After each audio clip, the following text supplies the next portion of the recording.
నమస్తే, welcome to mega debate. నేను సిరాజ్. మొత్తం మీద తెలంగాణలో హిల్ట్ పాలసీ రచ్చలేపుతున్నటువంటి పరిస్థితి కనబడుతుంది. శాసనసభలో దీనికి సంబంధించినటువంటి చర్చ జరగడం, ఆ చర్చలో పూర్తి స్థాయిలో ప్రభుత్వం హిల్ట్ పాలసీని సమర్థించేటువంటి విధంగా, మరి ముఖ్యంగా ప్రభుత్వం యొక్క విధానాన్ని, ఆ విధానంలో ప్రభుత్వం కల్పిస్తున్నటువంటి లక్ష్యాలను విధానపూర్వకంగా ఎలాంటి విమర్శలైనా మేము తీసుకోవడానికి సిద్ధంగా ఉన్నాం అనేటువంటి అంశాలను ప్రధానంగా ప్రస్తావిస్తూ ముందుకు వెళ్ళినటువంటి సిచ్యువేషన్ ఉంది. కానీ ప్రతిపక్షాల దగ్గర నుంచి వస్తున్నటువంటి ప్రధానమైనటువంటి ఆరోపణ, పారిశ్రామిక ప్రాంతాలన్నింటినీ కూడా హైదరాబాద్ ప్రాంతం నుంచి పూర్తి స్థాయిలో తీసివేసేటువంటి కుట్ర జరుగుతుంది. 5 లక్షల కోట్ల రూపాయలకు పైగా భారీ అవినీతి, భారీ కుంభకోణంకి హిల్ట్ పాలసీ ఒక ప్రధానమైనటువంటి వేదిక కాబోతుంది. ఇది బీజేపీతో పాటుగా బీఆర్ఎస్ చెప్తున్నటువంటి వాదన. మొత్తం మీద జీవో నెంబర్ MS-27లో ఏం జరగబోతుంది, హిల్ట్ పాలసీకి సంబంధించి ప్రభుత్వం తీసుకున్నటువంటి దాన్ని, ప్రజల దగ్గర నుంచి వచ్చినటువంటి అభ్యంతరాలు ఎన్ని ఉన్నాయి. సో ఇప్పటికే పారిశ్రామిక ప్రాంతాలని ఔటర్ రింగ్ రోడ్ కి బయటికి తరలించేటువంటి క్రమంలో ఎంతవరకు వాటికి పునరావాసాన్ని కల్పించారు. పారిశ్రామిక ప్రాంతాలు కాకుండా సో మల్టీ యూజ్ జోన్లుగా ఒకవేళ అభివృద్ధి చేసేటువంటి దిశగా హైదరాబాద్లో అలాంటి పరిస్థితులు ఉన్నాయా? ఒకవేళ రియల్ ఎస్టేట్ కుంభకోణంగా ఇది నిజంగా మారబోతుందా? ఏం జరగబోతుంది? ఇదే అంశానికి సంబంధించి మనం మెగా డిబేట్ ని ప్రారంభిద్దాం. నాతో పాటు ప్యానల్లో పార్టిసిపేట్ చేస్తున్నారు రామ్మూర్తి గారు, బీఆర్ఎస్ పార్టీ నాయకులు, అదేవిధంగా వెంకటరెడ్డి గారు, బీజేపీ పార్టీ నాయకులు, అదేవిధంగా కత్తి వెంకటస్వామి గారు, కాంగ్రెస్ పార్టీ నాయకులు. అందరికీ నమస్కారం అండి. వెంకటరెడ్డి గారు, మీతోనే ప్రారంభిద్దాం. ఎలా 5 లక్షల కోట్ల కుంభకోణం జరుగుతుంది అనేటువంటి ఆరోపణ వస్తుంది. సో ఏ విధంగా జరగబోతుంది, ఎందుకంటారు? అందరికీ నమస్కారం. ముఖ్యంగా హిల్ట్ పాలసీ అనేది హైదరాబాద్ ల్యాండ్ ట్రాన్స్ఫర్మేషన్ పాలసీ ఏదైతే కాంగ్రెస్ గవర్నమెంట్ తీసుకొస్తా ఉందో, జీవో ఇష్యూ చేసిందో, బేసిక్ గా ఇదంతా కూడా ఏంటంటే ఉన్న ఏదైతే SRO rate, sub registrar value ఏదైతే 100% ఉంటుందో దాంట్లో 30% చార్జ్ చేసుకుంటూ 30% పే చేస్తే ఆ టోటల్ ల్యాండ్ అంతా కూడా ట్రాన్స్ఫార్మ్ చేస్తాము, ఒక ఇండస్ట్రియల్ ల్యాండ్ నుంచి రెసిడెన్షియల్ జోన్ గా కన్వర్ట్ చేస్తామని చెప్పి తీసుకొచ్చిన జీవో చెప్పాలంటే. ఇదంతా కూడా ఇండస్ట్రీస్ కి ఎప్పుడైతే ఇండస్ట్రీస్ అలాట్ చేసినప్పుడు, అలొకేట్ చేసినప్పుడు ఇండస్ట్రీస్ కొన్ని నిబంధనలు ఉంటాయి. గవర్నమెంట్ తెలంగాణ కానీ అంతకుముందు ఏపీ కానీ ఉమ్మడి ఆంధ్రప్రదేశ్ లో ఇచ్చారు. ఏంటది? ఒకవేళ మీరు ఏమైనా ఇండస్ట్రీ పెట్టుకుంటే ఇండస్ట్రీ ఎన్ని రోజులు పెట్టుకుంటారు, ప్రొడక్షన్ ఏంటి, లేకపోతే మ్యానుఫ్యాక్చర్ ఏంటి, దాని మీద ఎంతమందికి ఎంప్లాయ్మెంట్ ఇస్తారు, ఆ ఎంప్లాయ్మెంట్ ఎప్పటి వరకు ఉంటుంది, ఇలా ఇవన్నీ కూడా వాటి అన్ని వివరాలు అన్ని ఇచ్చిన తర్వాతనే ఇండస్ట్రీస్ కి ల్యాండ్ అలొకేట్ చేస్తారు. ఇదంతా కూడా గవర్నమెంట్ ల్యాండ్ చెప్పాలంటే. అది ఒక 1 రూపీకో 2 రూపీస్కో లేకపోతే 100 రూపాయలకి ఇచ్చిన ల్యాండ్ ఇదంతా కూడా. ఇవన్నీ కూడా ఇప్పుడు ఏంటంటే మళ్ళా వీళ్ళ కాంగ్రెస్ గవర్నమెంట్ వచ్చాక ఏదో ఒకటి చేయాలి, ఏదో ఒక ల్యాండ్ ని యూజ్ చేసుకోవాలనే ఆలోచనతోటి ఈ జీవో తీసుకొచ్చి 6,292 ఎకరాలు మొత్తం ఏదైతే ఇండస్ట్రియల్ ల్యాండ్ ఉందో వాటన్నిటి కూడా కన్వర్ట్ చేయడానికి ఒక దుర్మార్గమైన ప్లాన్ కాంగ్రెస్ ప్రభుత్వం చేస్తా ఉంది. దాన్ని డెఫినెట్ గా భారతీయ జనతా పార్టీ వ్యతిరేకిస్తా ఉంది. ఎందుకంటే దాని మీద ఒక స్పెషల్ డిబేట్ లేదు, ఒక ప్రతిపక్షాలకు కన్సర్న్ లేదు, మీటింగ్స్ లేవు. ఇష్టం వచ్చినట్టుగా ఇది SRO రేట్ లో 30% ఛార్జ్ చేసుకుంటూ 30% పే చేస్తే టోటల్ ఇండస్ట్రియల్ ల్యాండ్ మొత్తం కూడా కన్వర్ట్ చేసుకోవచ్చు. దాని మీద పొలిటికల్ ఎలైట్స్ కానీ లేకపోతే రియల్ ఎస్టేట్ దందా కానీ, రియల్ ఎస్టేట్ బిజినెస్ కానీ, రియల్ ఎస్టేట్ కంపెనీస్ కి అప్పచెప్పే ప్లాన్ ఉందని చెప్పి దాన్ని భారతీయ జనతా పార్టీ నిర్ద్వందంగా డెఫినెట్ గా దాన్ని రివోకేట్ చేయాలి, తర్వాత దాన్ని క్యాన్సిల్ చేయాలని చెప్పి భారతీయ జనతా పార్టీ కూడా కోరుకుంటా ఉంది. ఎందుకంటే ఒకవేళ ఇలాంటిది ఏమైనా జరిగితే రేపొద్దున ఆ ఇండస్ట్రీస్ ఎక్కడ పోవాలి, ఆ ఇండస్ట్రీస్ లో పనిచేసే ఎంప్లాయీస్ ఎక్కడికి వెళ్ళాలి, ఎక్కడ వాళ్ళు ల్యాండ్ ఎక్కడ అలొకేట్ చేస్తా ఉన్నారు, ఎకో సిస్టమ్ మొత్తం కూడా దెబ్బతినే అవకాశాలు ఉంటాయి. ఏ విధంగా చేస్తారు అంటే ఎలాంటి కంపెనీస్ ని అవుటర్ రింగ్ రోడ్ అవతలకి పంపించే అవకాశాలు ఉంటాయి. దాంట్లో కెమికల్ కంపెనీస్ ఉన్నాయా, ఫార్మా కంపెనీస్ ఉన్నాయా, లేకపోతే మెటల్ కంపెనీస్ ఉన్నాయా, ఇంకేం కంపెనీస్ ఉన్నాయి, ఏ మ్యానుఫ్యాక్చరింగ్ యూనిట్స్ ఉన్నాయని చెప్పేసి మేము దాన్ని అడుగుతా ఉన్నాం. అందుకని ఆయన ఎట్టి పరిస్థితుల్లో వీళ్ళు ఏదైతే మీరు ఛార్జ్ చేస్తా ఉంటున్నారో 30% ఛార్జ్ చేస్తా ఉన్నారు, 30% కాకుండా SRO రేట్ లోనే 100% మీరు ఛార్జ్ చేయండి. ప్రాబ్లం ఏముంటుంది?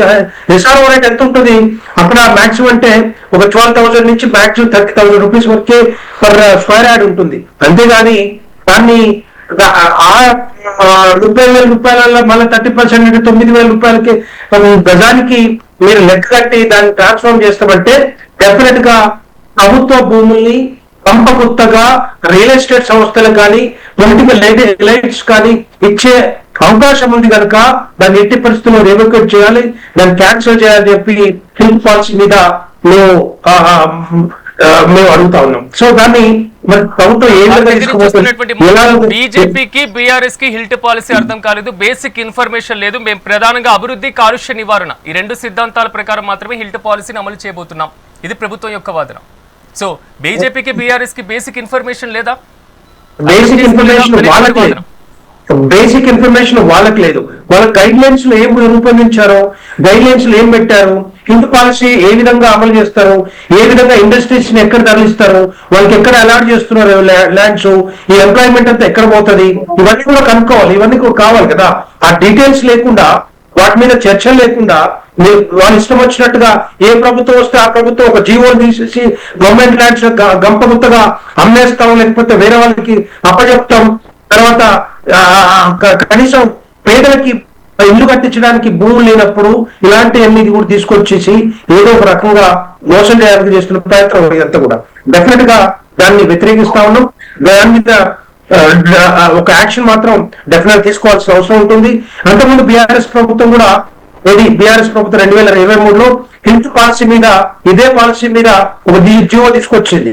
దాంట్లో ఏంటంటే 100% SRO రేట్ పే చేసి దాన్ని కన్వర్ట్ చేసుకుంటే దాన్ని ఇండస్ట్రియల్ ల్యాండ్ నుంచి రెసిడెన్షియల్ ల్యాండ్ గా కన్వర్ట్ చేసిన తర్వాత దాని నుంచి వాడుకోవచ్చున్న ఆలోచన తీసుకొచ్చింది. కానీ కాంగ్రెస్ ప్రభుత్వం దాన్ని SRO రేట్లోనే 30% కి మీరు పే చేసి సరిపోతుంది, దాంట్లో మేము మల్టీ జోన్ లాగా ఇండస్ట్రియల్ ల్యాండ్ అంతా కూడా కన్వర్ట్ చేసి ఇస్తామని చెప్పి ఏదైతే చెప్తా ఉందో ఇండస్ట్రీస్ కి, ఇండస్ట్రియలిస్ట్లకి డెఫినెట్ గా ఏదో ఒక బిజినెస్, ఏదో ఒక వెనకాల ఒక స్కామ్ కాన్స్పిరసీ ఉంది అని చెప్పి డెఫినెట్ గా భారతీయ జనతా పార్టీ దాన్ని వ్యతిరేకిస్తా ఉంది.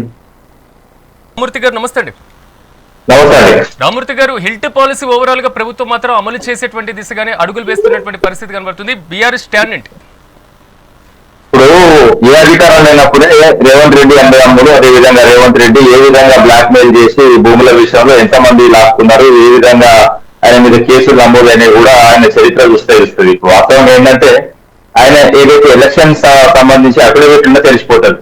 మొత్తం ల్యాండ్ గ్రాఫింగ్ కేసులో మొత్తం కంప్లీట్ గా ఇప్పుడు అధికారం వచ్చిన తర్వాత ఈ విధంగా ఉంటుందండి. ఏదైతే ఒక అధికారం అడ్డం పెట్టుకొని మొత్తం భూములను గుంజుకొని ఒక రియల్ ఎస్టేట్ మాఫియా ఎదిగి దాదాపు ఎందుకంటే ఒక పెద్ద శక్తిగా ఎదగాలన్న ఉద్దేశంతో రేవంత్ రెడ్డి ప్రవర్తిస్తున్నట్టు క్లియర్గా అర్థమవుతుంది. ఎందుకంటే ఇప్పుడు ఈ పాలసీని తీసుకురావడంలో కూడా మనం చూడవచ్చు. ఎందుకంటే మేము ఉన్నప్పుడు తీసుకొచ్చిన పాలసీలో మేము 100% ట్యాక్స్ విధానం తీసుకొచ్చి ఒకవేళ మేము భూములను తర్జుమా చేసినా కూడా ఆ రేట్ ఇక్కడ ప్రభుత్వం లాభం చేకూర్చేలా చూసినాం. కానీ ఈ విధంగా అయితే ప్రైవేట్ వ్యక్తులు లాభం చేకూర్చి ఏదైతే దారాదత్తం చేసే ఆలోచన మా ప్రభుత్వానికి ఎక్కడ కూడా లేదు. ఎప్పుడైనా కూడా ప్రభుత్వానికి ఆదాయం వచ్చినా కూడా ఆదాయాన్ని మేము ఏ విధంగా అంటే ఆదాయాన్ని పెంచడం, ఆ ఆదాయాన్ని కూడా సంక్షేమంగా పైలా మంచి పెట్టాం. కానీ ఈ విధంగా 30% అయితే సచివాలయంలో దోచుకుంటూ అదే విధంగా రాష్ట్ర వ్యాప్తంగా దోపిడీకి పాల్పడుతున్నాయి ప్రభుత్వ. వాస్తవాన్ని ప్రజలు కూడా ఏమనుకున్నారంటే మీరు చెప్పిన మాట నమ్మిందండి. ఏంటంటే వీళ్ళు అధికారానికి 100% పూర్తిగా అబద్ధాలన్న విషయం మీకు కూడా తెలుసు. ఎందుకంటే అన్ని విషయాల్లో మొత్తం ఆ రేవంత్ రెడ్డి కూడా పలు సందర్భాల్లో చెప్పడం జరిగింది. ఎందుకంటే అబద్ధాల అర్థం ఏదో ఓట్ల కోసం ఎన్నామని అబద్ధాల అర్థం మోసం చేయడం రాజకీయ నాయకులు నష్టమని చెప్తూ ఆయన మోసం చేసేది ప్రజలు ఏ విధంగా మోసపోయింది ఈ రోజు మోసపడుతున్న విషయం కూడా మనం స్పష్టంగా చూస్తున్నాం. వెంకటస్వామి గారు నమస్తే అండి. నమస్కారం.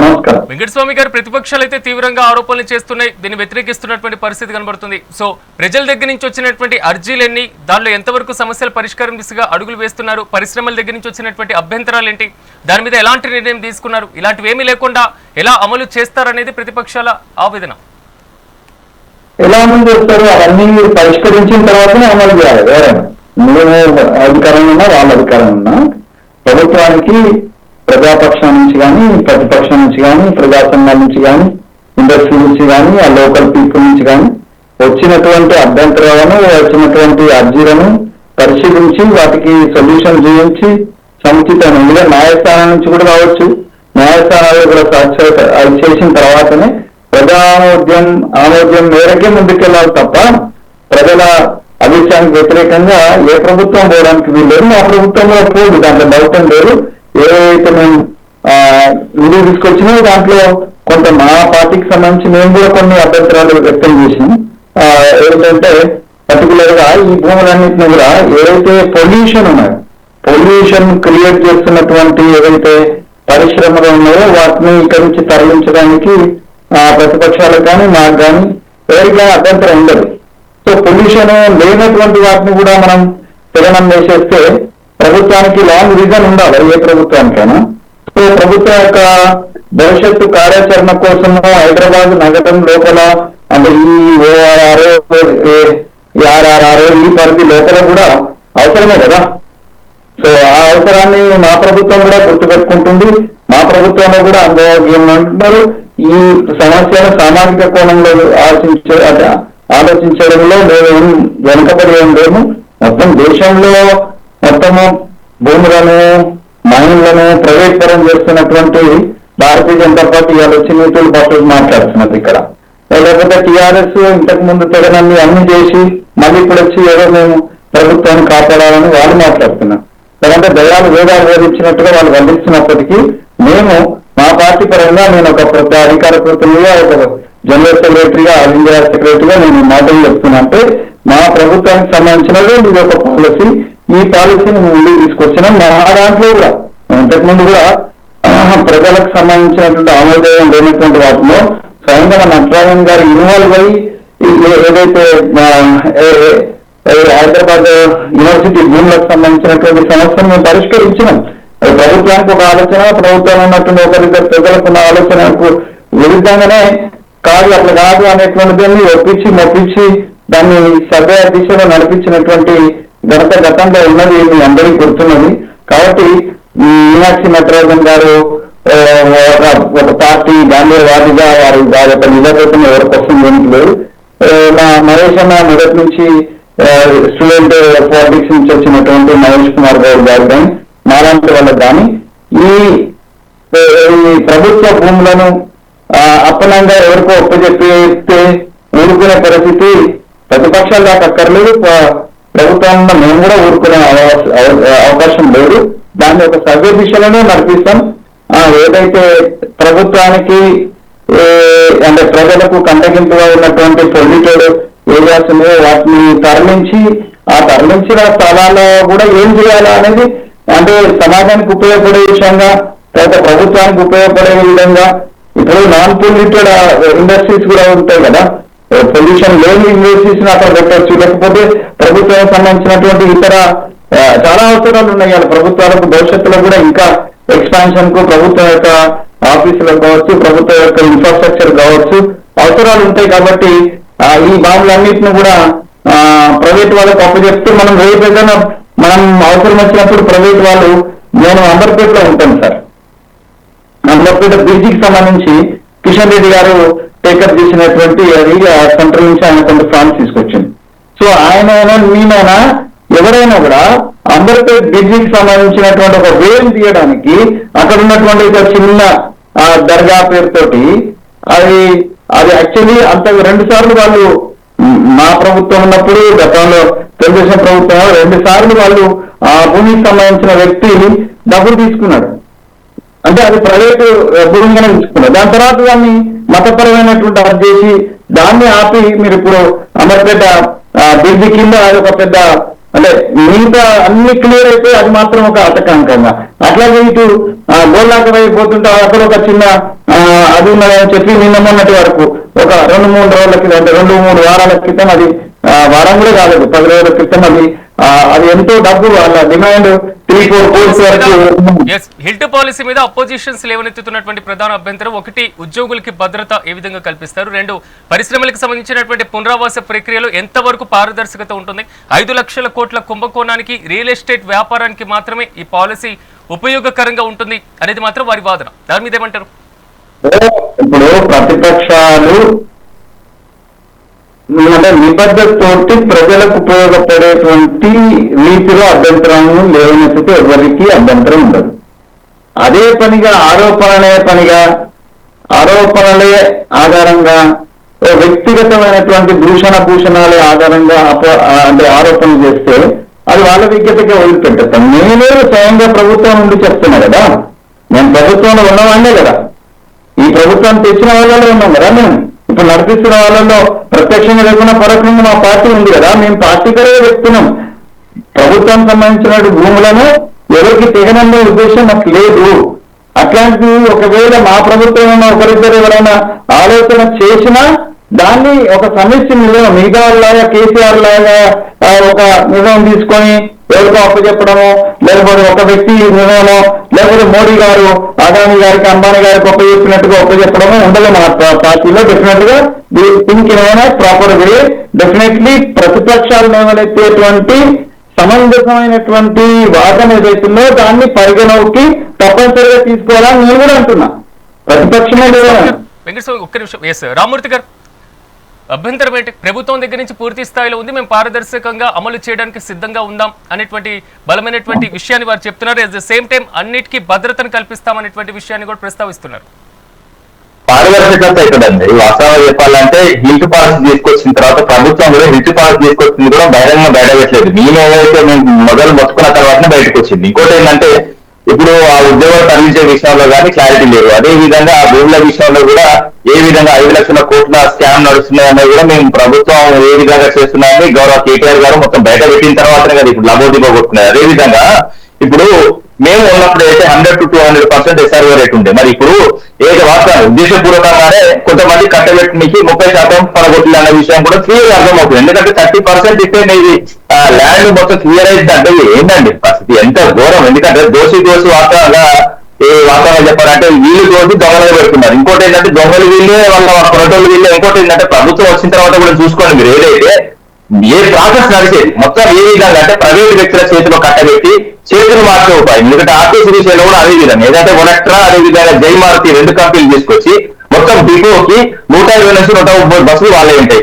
ఆ 130 బస్సులు ఓన్లీ ఆర్టీసీ సంబంధించి 2 దిగిపోయినాయి. కానీ ఇప్పుడు ఏంటంటే 3 బస్ సంబంధించిన ఒకవేళ వీళ్ళు కట్టాలన్నా కూడా ఆ కంపెనీకే పోతాయి. కంపెనీకి ఏదైతే ఆ కంపెనీకి అయిన తర్వాత మళ్ళీ ఎంతకెళ్ళి రేవంత్ రెడ్డి బ్రదర్స్ అండ్ ఏదైతే వీళ్ళ దొంగల బ్యాచ్లతో వసూలు చేసుకొచ్చి మొత్తం కంప్లీట్ ఒక ఆర్థిక శక్తిగా వాస్తవంగా చెప్పాలంటే రాష్ట్రంలో అత్యంత ధనవంతులుగా ఈ 5 ఏళ్లలో అవతరించడం ఖాయం. ఇంకోటి అంటే ఈ దోపిడీ మామూలు దోపిడీ కదా కాదండి. వాస్తవంగా ప్రభుత్వం వచ్చిన తర్వాత ఈ నిజాలు బయట పెడితే మేము ఎంత ఆపడం చూసినా కూడా ఇందులో ఉన్న కొంతమంది డబ్బుల కమ్ముడు పోయి కాంగ్రెస్ సంబంధించిన కురువులు కూడా కొంచెం మురిగినట్టు కొంచెం అరిసినట్టు చేసినా కూడా వాళ్ళని కొంటున్నాడు, వాళ్ళ నోరు మోపిస్తున్నాడు, అదే కూడా డబ్బులతో మోపిస్తున్నాడు.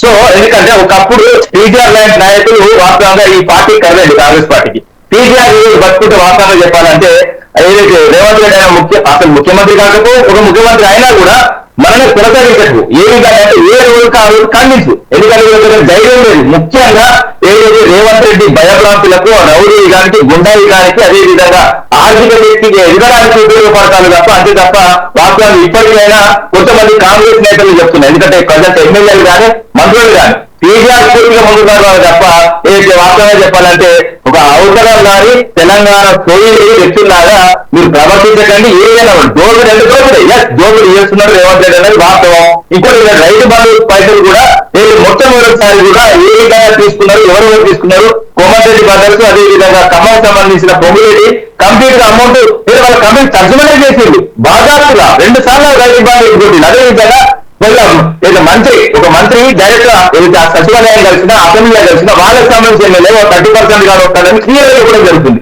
ఈ విధంగా రాష్ట్రాన్ని దోపిడీ చేసుకుంటూ వాస్తవంగా చెప్పాలంటే చాలా బాగా వేసిందండి. ఒక చదువుకున్న లాగా నేను కడవ పక్కన పెట్టి చెప్తున్నా. ఎందుకంటే ఒక పార్టీ ప్రతినిధిగా కూడా కాదు. రాష్ట్రంలో దొంగలు పడ్డారు. ఈ దొంగల నుంచి వాస్తవంగా ఎంత తొందరగా రాష్ట్రంగా ఎలక్షన్స్ జమ్మూ ఎలక్షన్స్ రావాలని కోరుకుంటున్నా. జమ్మూ ఎలక్షన్స్ వస్తే ఈ రాష్ట్రం దొంగ విముక్తి అవుతుంది. కాబట్టి నిజంగా చెప్తున్నా ఈ వాస్తవం నేను కొత్తగా చెప్పినప్పుడు లేదు. మీరు గూగుల్ కొట్టి చూసినా కూడా తెలుస్తుంది. ఎందుకంటే దేశంలో అత్యధిక కేసుల ముఖ్యమంత్రి అయితే రేవంత్ రెడ్డి, అత్యధిక ఆస్తులున్న ముఖ్యమంత్రి చంద్రబాబు. ఈ అత్యధికంగా ఉన్నోళ్ళే అత్యధికంగా దోపిడీ చేస్తూ నీళ్ల విషయంలో, విలువ విషయంలో, ఉద్యోగాల విషయంలో తీవ్ర అన్యాయం చేస్తే ఇంకోటి ఏంటంటే కుట్రలు కూడా చాలా జరుగుతున్నాయండి.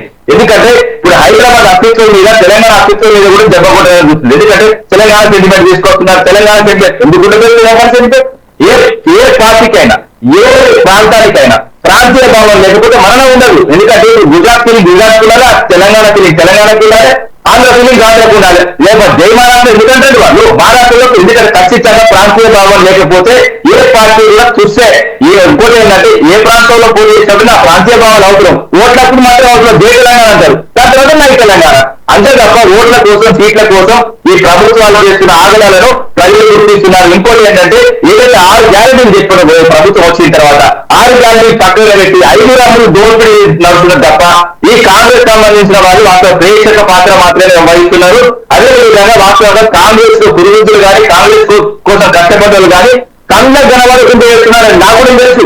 నేను కూడా ఆఫ్రికా చాలా మందితో మాట్లాడుతున్నాను, ఎందుకంటే వాళ్ళ కళ్ళకు కనబడకుండా నీళ్ళ కనబడకుండా ఏడుస్తున్నారు, ఎందుకంటే ఆ పార్టీకి ఓటేసే పరిస్థితి లేదు. అంతే తప్ప ఈయన ఇంకా 2 సంవత్సరాలు పార్టీ రాజేసి 24 నెలలు కళ్ళు మోసుకుంటే కాంగ్రెస్ ఖతం అవుతుంది. ఈ కాంగ్రెస్ ఖతం అవడానికి కారణం రేవంత్ రెడ్డి అనేది నేను చెప్తున్నా. వెంకటస్వామి గారు ఒక్క నిమిషం అభిప్రాయం తీసుకునే ముందు ఒకసారి నేను బీజేపీ వర్షన్ తీసుకొని వస్తాను. ఎస్ వెంకటరెడ్డి గారు ఇందాక చెప్పినటువంటి ఏదైతే అబ్జెక్షన్ కనబడుతుందో, ఏదైతే 30% సంబంధించినటువంటి ఎస్ఆర్ఓకి సంబంధించి 80 FT లోపు ఉన్నటువంటి అంశాలకి కదా, 80+ ఉన్నటువంటి వాటికి 50% వరకు ఎస్ఆర్ఓ కనిపిస్తుంది కదా. ఇప్పుడు ఎస్ఆర్ఓ రేటే చాలా తక్కువ చెప్పాలంటే, ఎక్కడ చూసినా కూడా రేట్లన్నీ కూడా 12,000 నుంచి 30,000 మధ్యలోనే ఉంటాయి ఎక్కడ చూసినా కూడా, ఈవెన్ చెర్లపల్లి కానీ లేకపోతే ప్రైమ్ ఏరియాస్ లో కూడా. సో దాంట్లో 30% లో 30,000 లో 30% అంటే 9,000 రూపాయలకి గజానికి మరి వీళ్ళు మార్పిడి చేసే అవకాశాలు ఉన్నాయి. అందుకే కదా ఇప్పుడు 30% చేసి సరిపోతుంది. 80 గజాలు 80 ఫీట్లు ఉన్న రోడ్డుకి 50% అని చెప్తున్నారు. నేను ఏమంటున్నా, ఇవన్నీ కూడా తీసుకురావడం వల్ల రేపొద్దున నాట్ పొల్యూటెడ్ ఇండస్ట్రీస్ కానీ పొల్యూటెడ్ ఇండస్ట్రీస్ కానీ ఏ విధంగా మారుస్తారు అనేది గైడ్ లైన్స్ లో ఎక్కడ కూడా కనిపించలేదు. వాళ్ళకి ఎక్కడ ఇస్తారు, లేకపోతే రేపొద్దున ఎంప్లాయ్మెంట్ ఇప్పుడైతే కరెంట్ ఇండస్ట్రీస్ లో ఏదైతే ఉద్యోగులు ఉన్నారో వాళ్ళకి ఏ విధంగా ఉద్యోగాలు ఇస్తారు, ఎక్కడ మారుస్తారు, ఏంటి అనేది మనకు వచ్చిన మార్పు కనపడతా ఉంది. దాని మీద కూలంకషంగా చర్చ వాళ్ళు జరగట్లేదు, దాని గురించి చెప్పట్లేదు. రెండవది ఏంటంటే, ఇప్పుడు ఫర్ ఎగ్జాంపుల్ ఇట్లాంటి ట్రాన్స్ఫార్మ్ చేసినాక కన్వర్ట్ చేసినాక అలాంటి ఏరియాస్ లో ఇంటిగ్రేటెడ్ టౌన్షిప్స్ కానీ రెసిడెన్షియల్ హౌసెస్ కానీ లేకపోతే స్కూల్స్ కానీ రెస్టారెంట్స్ కానీ ఇవన్నీ కూడా వచ్చే అవకాశాలు ఉంటాయి. పెద్ద ఎత్తున ఇప్పుడు ఎక్కడ చూసినా కూడా అపార్ట్మెంట్ లో పర్మిషన్ ఇస్తా ఉన్నారంటే దగ్గర 20 నుంచి 30-40 ఫ్లోర్ల వరకు ఇస్తా ఉన్నారు. అలాంటి పర్మిషన్ వచ్చినప్పుడు రేపొద్దున డ్రైనేజ్ ఇష్యూస్ కానీ శానిటేషన్ ఇష్యూస్ కానీ వాటర్ ఇష్యూస్ కానీ రోడ్డు కానీ పాపులేషన్ కానీ ఇవన్నీ కూడా ఇష్యూస్ వచ్చే అవకాశాలు ఉంటాయి కదా. వాటిని ఏ విధంగా తీరుస్తారు, ఎట్లా క్లియర్ చేస్తారు అనేది కూడా యాక్చువల్ గా క్వశ్చన్ మార్క్ ఉంది. అందుకనే భారతీయ జనతా పార్టీ ఒకటే చెప్తా ఉంది, అంటే మీరు ఆ కనీసం వచ్చే ఇన్కమ్ కూడా గవర్నమెంట్ ఆఫ్ తెలంగాణకు వచ్చే ఇన్కమ్ 100% ఎస్ఆర్ఓ రేట్ ఏదో దాని ఎస్ఆర్ఓ 100 కాకుండా 200 చేయండి, తీసుకోండి. అది వాళ్ళకి ఇండస్ట్రీస్కి వాళ్ళకి ఇచ్చింది చాలా నామినల్ చార్జెస్ తో ఇచ్చారు కదా. సో అలాంటిది తక్కువగా ఎందుకు ఇస్తున్నారు అంటే దీని వెనకాల ఏదో గతంగా మంత్రాలుగా నడుస్తున్నట్టే లెక్క. బేసిక్ గా చెప్పాలంటే ఒక రియల్ ఎస్టేట్ సంస్థలకు లేకపోతే పొలిటికల్ ఎలైట్స్ కు ఇచ్చే అవకాశాలు ఉన్నాయి. దాని వల్లనే భారతీయ జనతా పార్టీ వ్యతిరేకిస్తా ఉంది. దీని మీద డెఫినెట్ గా ఒక స్టాండ్ లేకుండా ఏదో, ఎందుకంటే ప్రభుత్వం నడపాలంటే డబ్బులు కావాలి, ఏదో రకంగా ప్రభుత్వ భూమి అమ్మాలి, ఏదో ఒక ఇంకో పని చేయాలి. అందుకని దాని మీదనే ఎప్పుడు చూసినా కూడా ఒక స్టాండ్ తీసుకొని మరి ఈరోజు ఒక మనీ జనరేట్ చేయడానికి ఫైనాన్షియల్ కన్స్ట్రెయిన్స్ ఉన్న ప్రభుత్వంలో ఇప్పుడు ప్రభుత్వం నడపలేకుండా కాంగ్రెస్ ప్రభుత్వం ఉంది కనుక ఇప్పుడు చెప్పాలంటే ఇప్పుడు రైతు బంధు కూడా ఇవ్వాల్సిన అవసరం ఉంది. ఇప్పుడు ఈ టైంలో రిలీజ్ చేయాలి, ఎందుకంటే ఎండాకాలం సీజన్ వచ్చింది. కానీ ఇప్పుడు దాకా రైతులు నాట్లేసే దాకా కూడా రైతు బంధు రిలీజ్ చేయలేదంటే కాంగ్రెస్ ప్రభుత్వంలో ఏ విధంగా నడిపిస్తా ఉంది, ఏ విధంగా మరి తెలంగాణ రాష్ట్రంలో రైతులు కూడా మోసం చేస్తా ఉన్నారు అర్థమవుతుంది. ఎందుకంటే వేరే చెప్పారు, మేము 5,000 కాదు 6,000 కాదు 12,000 ఇస్తాం 14,000 ఇస్తామని చెప్పి హామీలన్నీ తుంగలో దొక్కారు. ఏ హామీలు కూడా ముందుకు పోయే పరిస్థితి కనపడతా ఉంది. ఎంతో టైం పాస్ చేసే రాజకీయాలు కనపడతా ఉన్నాయి. కాంగ్రెస్ పార్టీ డెఫినెట్ గా వీటి మీద కూడా దీన్ని క్యాన్సిల్ చేసుకుంటూ ముందు డెవలప్మెంట్ సంక్షేమ పథకాలు ఏదో వాటి మీద స్టాండ్ తీసుకొని ముందుకు పోతే డెఫినెట్ గా తెలంగాణ ప్రజలు ఆశిస్తారు. మీరు రియల్ ఎస్టేట్ సంస్థలకి వారికి లబ్ధి చేకూరుస్తున్నారు అంటున్నారు, కానీ రియల్ ఎస్టేట్ ధరలు విపరీతంగా పెరిగిపోతాయి, భూముల ధరలు పెరిగిపోతాయి అనేటువంటి వాదన కూడా బలంగా వినిపిస్తుంది మరోవైపు నుంచి. కోకాపేట వ్యవహారం ఒకసారి మనం చూసుకున్నట్లయితే ఎకరం 100 కోట్ల పైన పలుకుతుంది. సో ఈ రెండింటికి మధ్య వ్యత్యాసం ఎలా చూడాలి? రెండో పాయింట్ చెప్తాను.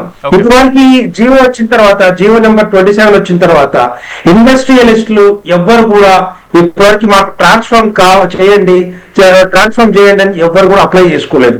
వాళ్ళు కూడా ముందుకు రావట్లేదు. అంటే ఒక్కసారి అర్థం చేసుకోండి ఎంత ఎడమెంట్ గా, అంటే ఎంత మొండిగా మరి ప్రభుత్వం పోతా ఉందో. డెఫినెట్ గా ఇండస్ట్రీస్ కూడా ముందుకు రావట్లేదు. అంటే రియల్ ఎస్టేట్ కూడా నిజంగానే బాగున్నట్టు అట్లా కూడా లేదు కదా అండి. 46% పడిపోయింది. ఇంకోటి స్టాప్ అండ్ డ్యూటీ విషయం అయితే ఘోరం. ఇయర్ మొత్తం కిందికి పడిపోతూ వస్తున్నది.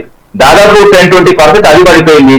ఇంకోటి ముఖ్యమంత్రి గారు వాస్తవంగా చెప్పాలంటే ఒక రియల్ ఎస్టేట్ అనుభవం ఉన్నదని చెప్తారు. వాస్తవంగా అనుభవం ఉన్నదాంతో ఫెయిల్ అయింది కదా. రాష్ట్ర వ్యాప్తంగా మొత్తం దమాలు కదా రియల్ ఎస్టేట్. కొరటోడు లేడు, అమ్మటోడు లేడు. అమ్మటోడు ఉన్నా మొత్తం కొరటోడు ముందుకు వస్తాడు. ఇంకోటి ఏంటంటే ఏ భూమి కొంటే ఏ జోన్ లో ఉంటుందో తెలియక అవయవమయం ఏదైతే వాస్తవంగా ఈ హైడ్రా తీసుకొచ్చి ఏదో మూసియా తీసుకొచ్చి కథ చేసి కార్ఖాన చేసి లక్షల కోట్లకు దోపిడీ కార్యక్రమం చేస్తున్నారు తప్ప ఆయనకు సంబంధించిన వ్యక్తులే బతున్నారు తప్ప రియల్ ఎస్టేట్ సంబంధించి ఆత్మహత్యలు ఎన్నైతున్నాయి రాష్ట్రంలో. వాస్తవంగా చెప్పండి, ఒకరైనా పరిగణించండి. రియల్ ఎస్టేట్ సంబంధించిన వాస్తవాలు ఇలాంటి చేస్తున్నప్పుడు రియల్ ఎస్టేట్ సంబంధించిన ఒక వ్యక్తిని తీసుకురండి. వాస్తవంగా చెప్పాలంటే వాళ్ళ ఇంట్లో కనీసం బియ్యం లేని పరిస్థితి అండి.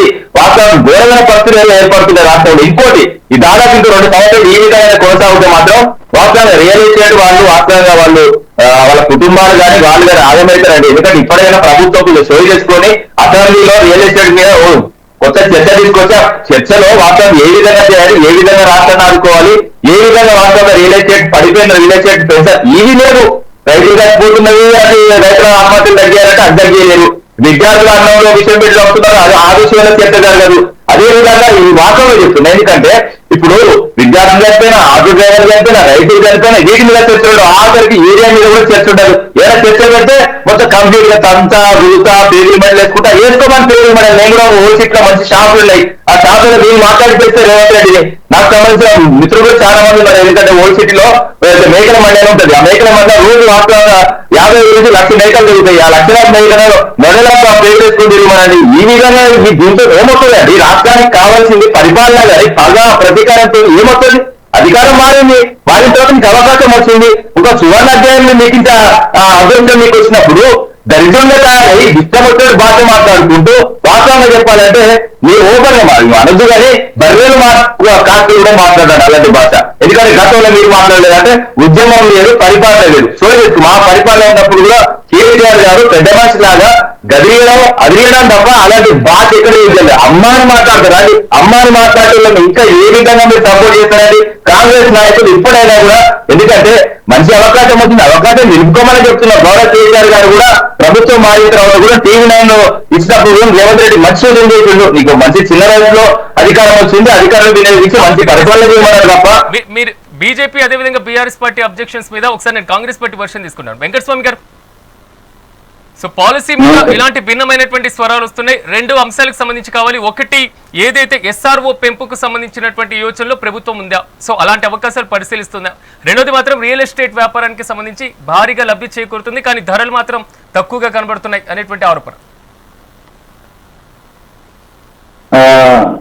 ఇప్పుడు నేను ప్రతిపక్ష మిత్రులు ఇద్దరికి కూడా నేను అనుసరణ చేసి అంటే మేమేమో ఆశిస్తున్నామంటే వాళ్ళ నుంచి ఫ్యూల్ పార్టీకి సంబంధించినటువంటి ఏదైతే పాలసీ బయటకు వచ్చిందో దానికి సంబంధించినటువంటి వాళ్ళ అభ్యంతరాలను, వాళ్ళ సూచనలను వాళ్ళ పార్టీ పక్షాన కావచ్చు లేకపోతే వ్యక్తిగతంగా కావచ్చు వాళ్ళు ప్రభుత్వానికి సూచిస్తే మంచిది. మేము దాన్ని సాధారణంగా ఆహ్వానిస్తున్నాం. మొదటిగా రెండో అంశము నేను చాలా స్పష్టంగా చెప్తున్నాను. ఏ ఇండస్ట్రీస్ అయితే తరలిస్తామో ఆ ఇండస్ట్రీకి సంబంధించినటువంటి ఆ ఉద్యోగస్తులకు సంబంధించి లేదా వాళ్ళకు ఆల్టర్నేట్ ప్లేస్ కు సంబంధించి వాళ్ళకు సంబంధించినటువంటి స్ఫూర్తి బాధ్యతను భద్రతను తీసుకొని ఆ తరలింపు జరుగుతుంది. దాంట్లో రెండో అనుమానం ఏం అక్కర్లేదు. మూడో అంశం ఏంటంటే నేనే మా పార్టీ పక్షాన కూడా మేము చెప్పినాము కూడా ఈ రేట్ అంటే ఎప్పుడో గతంలో ఇచ్చినటువంటి రేటు మన వెంకరెడ్డి గారు అన్నట్టుగా ఇవాళ SRO రేట్ తీసుకుంటే 12,013 కానీ మార్కెట్ రేటు అది 50,000 నుంచి 70,000 లక్షల రూపాయలు ఉన్నటువంటి ప్రాంతాలు కూడా ఉన్నాయి. సో కాబట్టి ప్రభుత్వానికి లాస్ రావద్దు, ప్రజలకు లాస్ రావద్దు. అట్లనే ఇలా కొన్ని టెక్నికల్ అంశాలు ఉన్నాయి. కొన్ని లీగల్ అంశాలు ఉన్నాయి.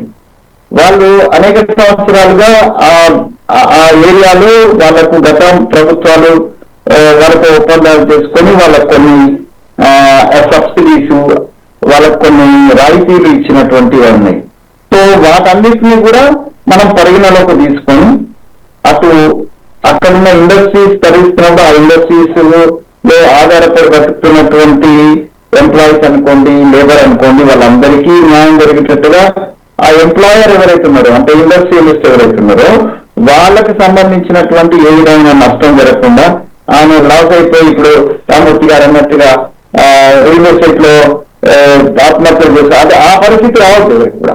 అది రియల్ ఎస్టేట్ కావచ్చు, లేకపోతే ఇండస్ట్రీ కావచ్చు, లేకపోతే రైతులు కావచ్చు.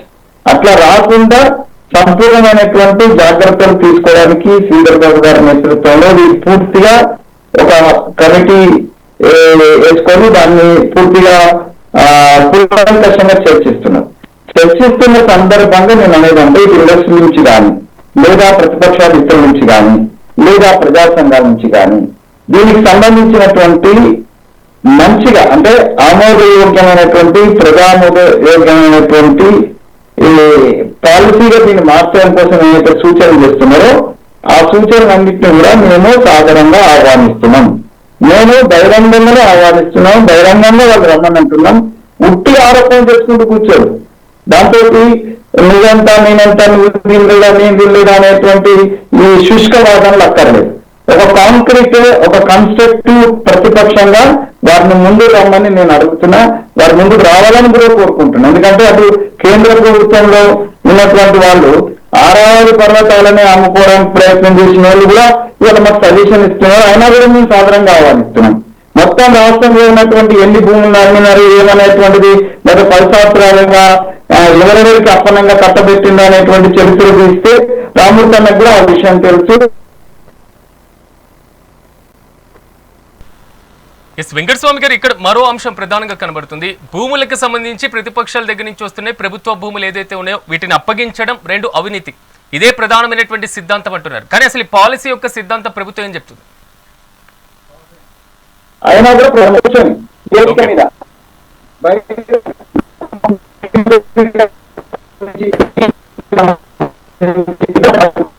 రైట్ వెంకటస్వామి గారు ఒక్క నిమిషం మళ్ళీ మీ దగ్గరకు వస్తాను నేను. Yes sir. వెంకటరెడ్డి గారు, నేను కానీ మా పార్టీకి సంబంధించి నేనైతే చెప్తున్నా కదండి, చాలా స్పష్టంగా చెప్తున్నాను. నేను ఆహ్వానిస్తున్నా, రమ్మని అడుగుతున్నా. వాళ్ళ ముందుకొచ్చి వాళ్ళ యొక్క కన్స్ట్రక్టివ్ సజెషన్స్ చేస్తే అది అందరికి మంచిది. ఈవెన్ మా పార్టీకి కూడా మంచిదే కదా. ఒకవేళ తప్పు జరిగితే మా పార్టీ కూడా శిక్ష పడుతుంది కదా, మా ప్రభుత్వానికే శిక్ష పడుతుంది కదా. నేను మళ్ళీ ముందు ప్రజల ముందు పోలేని పరిస్థితి వస్తుంది కదా. కాబట్టి నేను చాలా చాలా పాజిటివ్ గా వాళ్ళ నుంచి వచ్చేటువంటి పాజిటివ్ సజెషన్స్ ను నేను ఆహ్వానిస్తున్నాను. భాష విషయంలో ఎవరికి ఎగ్జామ్షన్ లేదని నేను ఇంతకుముందు కూడా చెప్తున్నా, మరొకసారి చెప్తున్నా. తోడుదీసుడు, తొందర తొలగించుడు అనేటువంటి మాటలను మాజీ ముఖ్యమంత్రి గారు కానీ, ప్రస్తుత ముఖ్యమంత్రి గారు కానీ, ప్రస్తుతం ఉన్నటువంటి రామూర్తి లాంటి, వెంకటరెడ్డి లాంటి లీడర్స్ కానీ, లాంటి లీడర్స్ కానీ ఈ భాషను బంద్ చేసి తెలంగాణ ఇజ్జత్తును కాపాడాల్సినటువంటి అవసరం అందరి మీద ఉంది. అంటే తెలంగాణలో అంటే ఇట్లనే బూతులు మాట్లాడుకుంటారు అనేటువంటి ఒక అపవాదం మనకు రాకుండా చూడాలనేటువంటిది. ఇందాక నేను ఎవరో మధ్యాహ్నం ఒక టీవీఆర్ మాట్లాడి చెప్పిన కవిత గారు మాట్లాడి, ఆ కవిత గారు పెద్దల సభని విద్య తీసినది. పెద్దల సభలో మాట్లాడాల్సిన ఆమె చిన్న వయసులో పెద్ద సభ అవకాశం వచ్చింది. దాన్ని ఆమె ఎంత అద్భుతంగా తెలియని ఉద్దేశంలో అక్కడ ఏం భాష మాట్లాడిందో మనం చూస్తున్నాం. సో ఇప్పుడు భాష ఎవరు స్టార్ట్ చేసిండ్రు, ఏం స్టార్ట్ చేసినారు, ఎప్పుడు స్టార్ట్ అయిందనే వివరాలకు పోకుండా నేను అందరూ ప్రజాప్రతినిధులు, పార్టీ ప్రతినిధులు సంస్కారయుతంగా మాట్లాడాలనేటువంటి దాంట్లో కోరుకునే వాళ్ళలో నేను డిమాండ్ చేసే వాళ్ళని నేను ప్రధానంగా ఉన్నా. నేను కాంగ్రెస్ పార్టీలో ఉన్న వాళ్ళు అక్కడ మాట్లాడలేదు, వేరే పార్టీ వాళ్ళు కూడా మాట్లాడడానికి లేదు అంటున్నాను. వెంకటరెడ్డి గారు చెప్పండి. వెంకటరెడ్డి గారు, ఇప్పుడు కనబడుతున్న ఈ పాలసీ అంశం ఓకే, భాషకు సంబంధించినటువంటి అంశాలు కూడా ఎలాగో వెంకటస్వామి గారు పూర్తి స్థాయిలో స్వపార్టీతో పాటుగా విపక్షాల్లో కూడా ఖండిస్తున్నటువంటి పరిస్థితి అయితే కనబడుతుంది. సో ఆరావళి పర్వతాలకు సంబంధించి బీజేపీ చేసినటువంటి అంశాలను ఇక్కడ ఎందుకు ఖండిస్తుంది అనేటువంటి వాదన చెప్తున్నారు. ఎవరు అమ్ముతున్నారు 6,000 పర్వతాలని? కాంగ్రెస్ పార్టీ అమ్మింది. 50 నుంచి 60 సంవత్సరాలుగా భూములు తెగనమ్మింది. కాంగ్రెస్ పార్టీ 2004 నుంచి 2014 వరకు ఎన్ని ఉందో కాంగ్రెస్ పార్టీ 2004 నుంచి 2014 వరకు నుంచి ఆకాశం వరకు అన్ని కాంగ్రెస్ దాచుకున్నది కాంగ్రెస్ పార్టీ. కొత్త సిద్ధాంతాలు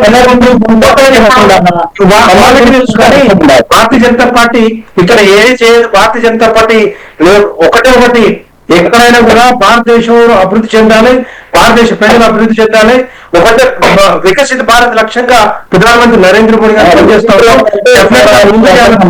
వీళ్ళు చాతగాక చెయ్యలేక ప్రభుత్వ భూములు కానీ ప్రభుత్వ భూములు కనపడితే అమ్మడానికి ప్రయత్నం చేస్తుంది కాంగ్రెస్ పార్టీ.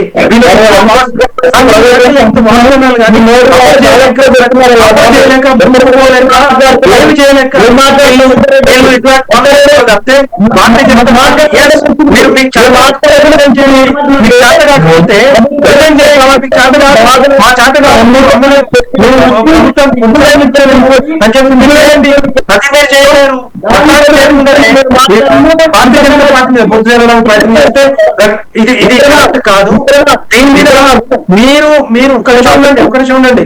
నేను మాట్లాడినప్పుడు మీరు మాట్లాడినప్పుడు నేను మాట్లాడలే. తర్వాత ఎవరుతున్నారు ఇంట్లో మాట్లాడితే చెప్పండి, నాకు అర్థం కావట్లేదు. మరి అంటే మీరు మాట్లాడినప్పుడు నేను కాపు కూర్చున్నా, నువ్వు కూర్చోండి తర్వాత మాట్లాడి ఎవరుతున్నా. నేను ఒకటే చెప్తా ఉన్నాను, ఇప్పుడు కూడా భారతీయ జనతా పార్టీ డిమాండ్ చేస్తా ఉంది. గవర్నర్ గారు కూడా మేము ఒక రిప్రజెంటేషన్ ఇచ్చినాం. ఎట్టి పరిస్థితుల్లో దీంట్లో మోసం జరుగుతా ఉంది. ప్రభుత్వ ఖజానాకి గడ్డి కొడతా ఉన్నారు. 9,292 ఎకరాలు మొత్తం ట్రాన్స్ఫార్మ్ చేసేసి దాంట్లో లక్షల కోట్ల రూపాయలు, 5 లక్షల కోట్ల రూపాయలు స్కామ్ జరుగుతుందని చెప్పి మేము రిప్రజెంటేషన్ ఇచ్చాం. ఇందిరాబాద్ దగ్గర ధర్నా కూడా చేశాం. ఇది కాంగ్రెస్ పార్టీకి ఇప్పటికైనా కూడా డెసిషన్ మీద వెనక్కి వస్తే ఇంకా మంచిది. లేకపోతే తెలంగాణ ప్రజలకి రోడ్డు మీద ఇంటంటే జరిగే డెఫినెట్ గా భారతీయ జనతా పార్టీ చెప్పి కాంగ్రెస్ ప్రభుత్వం ఏం చేస్తుందో అవన్నీ కూడా మేము చెప్పే అవకాశాలు ఉంటాయి. అదేవిధంగా బీఆర్ఎస్ పార్టీ మీద గట్లకే మేము అదే విధంగా చేసినాం కాబట్టి మనం ఈ రోజు బీఆర్ఎస్ పార్టీని ఒక ఓడించి ఫామ్ హౌస్ పరిమితి చేసినాం. ఆ విధంగా కాంగ్రెస్ పార్టీని కూడా రేపొద్దున ప్రభుత్వ భూములు ఏ విధంగా అమ్ముతున్నారో, ఏ విధంగా అమ్మాలని చూస్తున్నారు, ఏ విధంగా ఇండస్ట్రీస్ కి దారదత్తం చేద్దామనుకుంటారో డెఫినెట్ గా ఫామ్ హౌస్ అంటే నాకు అర్థం కాదు. మా ఫామ్ హౌస్ అంటే వ్యవసాయం నడుస్తుంది. మీరు హైవేల మీద చేసిన ఘనకార్యం ఏంటంటే మొన్నటి మీకు సంబంధించిన ఎమ్మెల్యేలు కానీ మీకు సంబంధించిన ఎంతమంది వస్తున్నారు?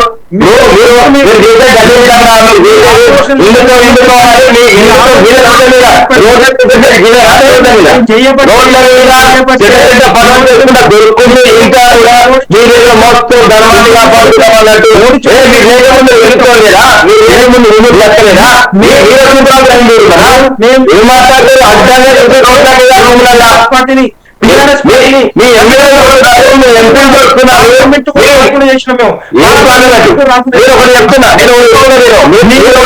మీ పాట గురించి మీ పాట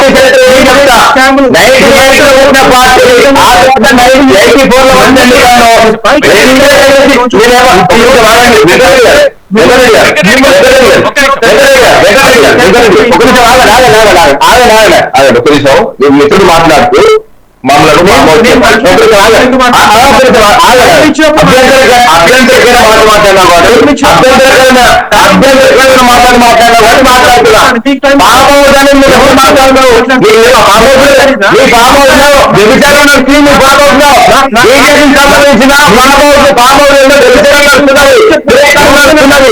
మాట్లాడినా చెప్తుంటే మూడు తర్వాత మాట్లాడు. మాట్లాడద్దు మా ఇళ్ళ గురించి నీకే మా ఇళ్ళ గురించి నీకే మా ఇళ్ళ గురించి నీకే మా ఇళ్ళ గురించి నీకే రాజకీయ మాట్లాడు.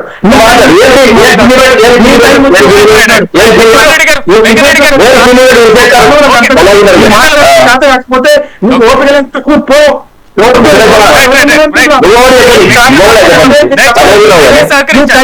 నేను ఆబ్జెక్ట్ చేయలేదు మీరు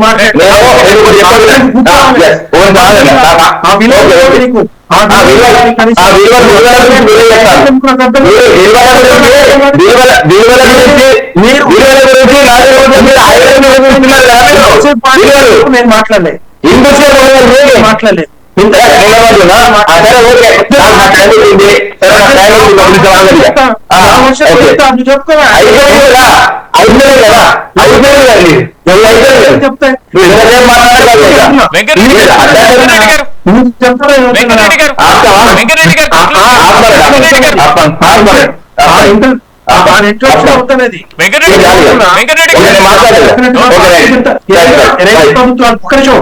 రెండు ప్రభుత్వాలు ఫెయిల్ అయినాయి 100% ప్రభుత్వాలు ఫెయిల్ అయినాయి 9.5 సంవత్సరాలుగా నీళ్లు నిధులు ఉద్యోగాల కోసం కొట్లాడి తెచ్చుకున్న తెలంగాణని సర్వనాశనం చేసింది కేసీఆర్ గారు టీఆర్ఎస్ పార్టీ సర్వనాశనం చేసింది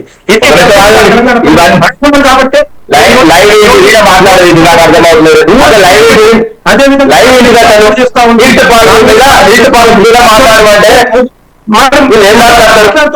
నువ్వేం మాట్లాడుతున్నావు నువ్వు మరి ఇప్పుడు దాకా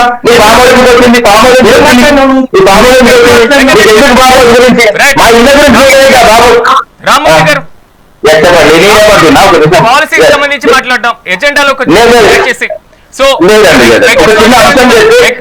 ఒక చిన్న అంశం చెప్పి నేను ముందుకు పోతాను. ఎందుకంటే సార్ మిల్ట్ పాలసీ గురించి చెప్తా.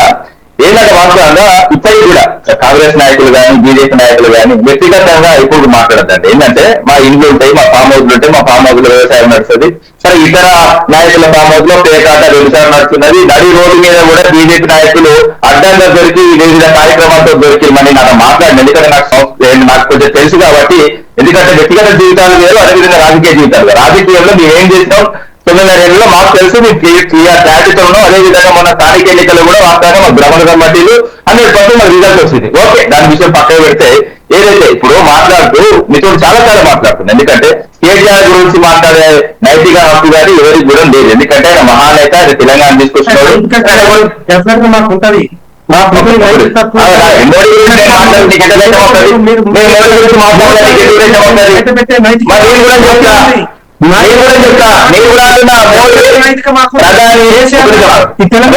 తెలంగాణ రాష్ట్రాన్ని నువ్వు మాట్లాడినప్పుడు చాలా సైలెంట్ గా ఉన్నా అభ్యంతరంగా మాకు సమాధానం చెప్తారా?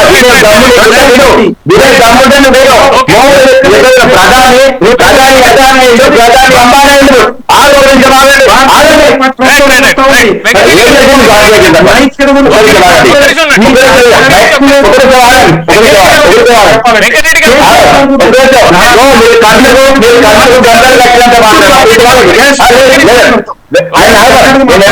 కన్నకు గంటలు కట్టినంత మాత్రం మణిపూర్ తగ్గడం ఎవరు మర్చిపోరు.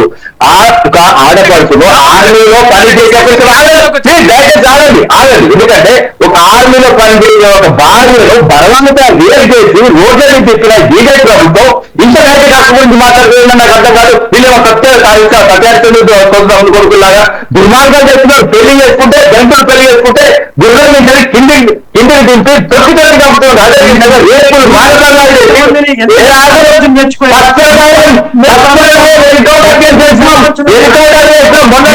కలకత్తాలో కూడా ఆగండి కలకత్తాలో కూడా జూనియర్ డాక్టర్లు ఆత్మహత్యకి పూర్వల్పింది ఎవరు ఇంటూ రిలీజ్ చేయకుండా సర్పంచులు ఎంత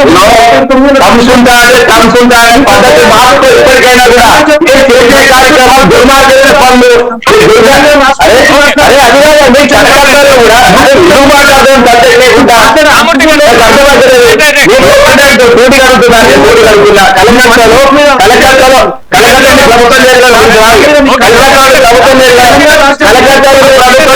ప్రభుత్వం ఆగండి కలకత్తాలో ప్రభుత్వం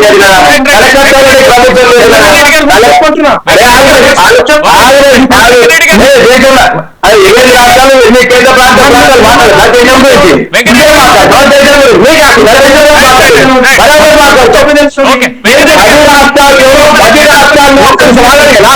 నేను కన్ఫర్మ్ చేయండి. 10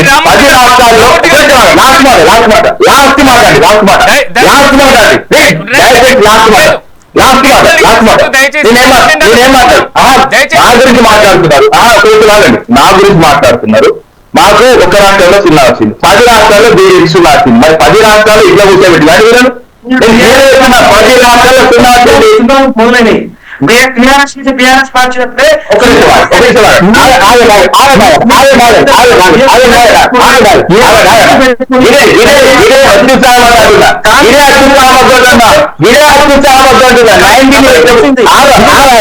మీకు తెలుస్తుంది.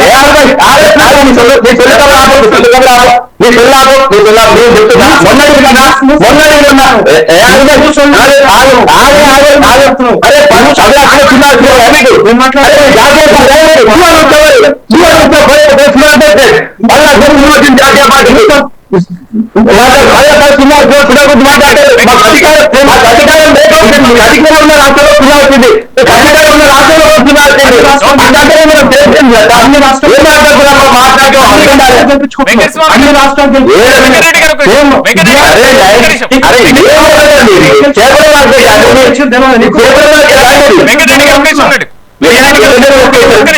ఒక్క నిమిషం. తెలంగాణలో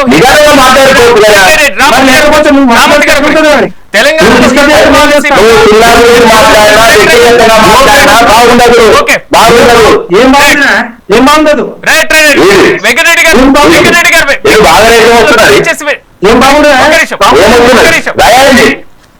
రామూర్తి గారు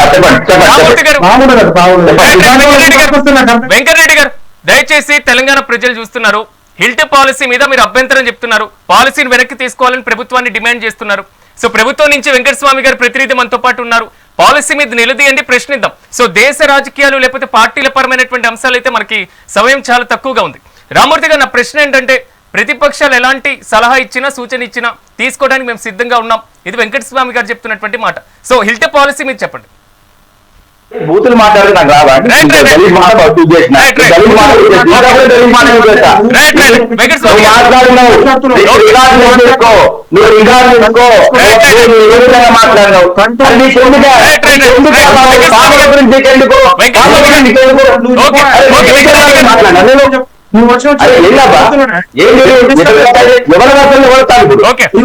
చెప్పు.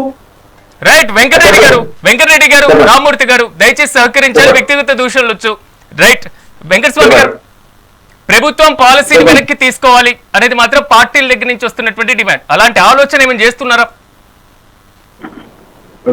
ప్రభుత్వం పాలసీని వెనక్కి తీసుకోవాలా అనేటువంటి డిమాండ్ చేస్తున్న వాళ్ళు ఎందుకు తీసుకోవాలనేటువంటిది ఒక అంటే అర్థవంతమైనటువంటి దాన్ని ముందు పెట్టాలా. గతంలో కేంద్ర ప్రభుత్వము సంబంధించి 3 చట్టాలు ఏదైతే రైతుల చట్టాలు ఉన్నాయో ఆ చట్టాలకు సంబంధించి పెద్ద అజిటేషన్ జరిగింది, ప్రజా ఉద్యమం జరిగింది. ఆ ప్రజా ఉద్యమం తర్వాత కేంద్ర ప్రభుత్వం ఆ చట్టాలను వెనక్కి తీసుకునేటువంటి పరిస్థితి ఏర్పడింది.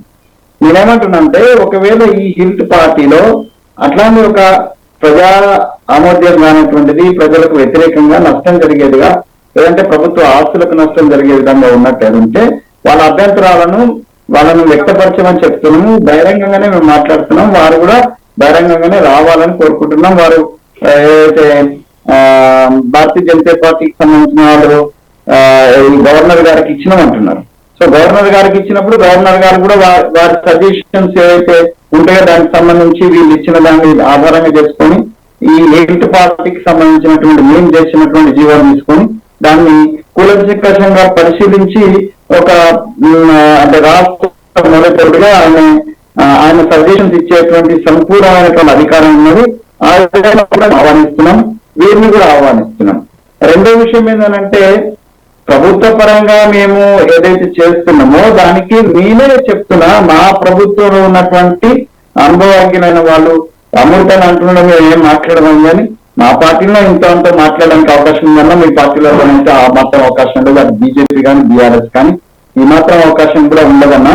సరే, అది నేను విమర్శ కాదు కానీ జనరల్ గా నా అభిప్రాయం చెప్తున్నా. ఈ accept or not only it is left you.